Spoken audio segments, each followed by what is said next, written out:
is Audible. Audible Studios presents The Last Letter, a novel.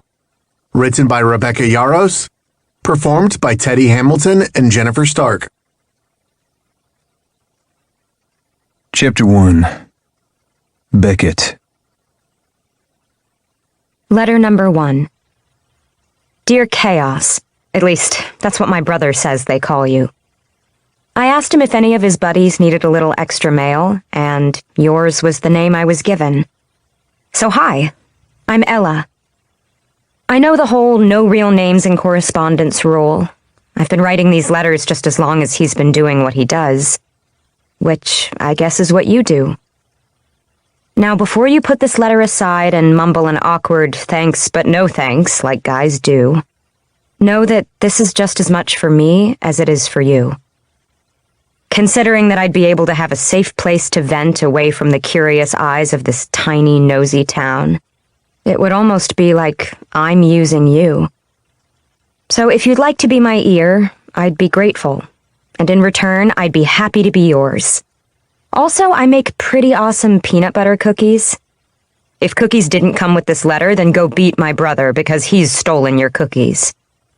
Where do I start? How do I introduce myself without it sounding like a singles ad? Let me assure you, I'm not looking for anything more than a pen pal. A very far away pen pal. I promise.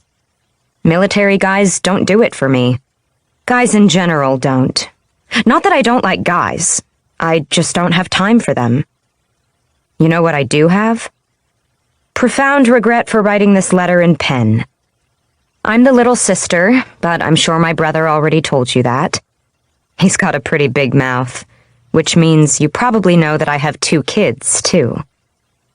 Yes, I'm a single mom, and no, I don't regret my choices. Man, I get sick of everyone asking me that, or simply giving me the look that implies the question. I almost erased that last line. But it's true. Also, I'm just too lazy to rewrite the whole thing. I'm 24, and was married to the twins' sperm donor all of about 3 seconds. Just long enough for the lines to turn pink, the doctor to say there were 2 heartbeats, and him to pack in the quiet of the night. Kids were never his thing, and honestly, we're probably better for it. If pen pal kids aren't your thing, I won't take offense. But no cookies. Cookies are for pen pals only. If you're good with single parenthood and a pen pal, read on. My twins are 5, which, if you did the math correctly, means they were born when I was 19. After shocking our little town by deciding to raise them on my own, I just about gave it a coronary when I took over solitude when my grandmother died. I was only 20. The twins were still babies, and that B&B was where she'd raised us, so it seemed like a good place to raise my kids. It still is. Let's see. Maisie and Colt are pretty much my life. In a good way, of course. I'm ridiculously overprotective of them, but I recognize it. I tend to overreact, to build a fortress around them, which keeps me kind of isolated. But hey, there are worse flaws to have, right? Maisie's the quiet one, and I can usually find her hiding with a book. Colt? Well, he's usually somewhere he isn't supposed to be, doing something he isn't supposed to be doing. Twins can be crazy, but they'll tell you that they're twice the awesome.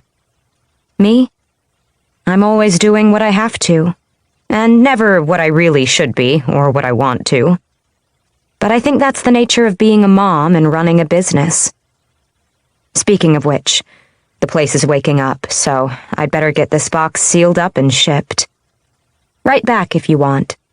If you don't, I understand. Just know that there's someone in Colorado sending warm thoughts your way. Ella.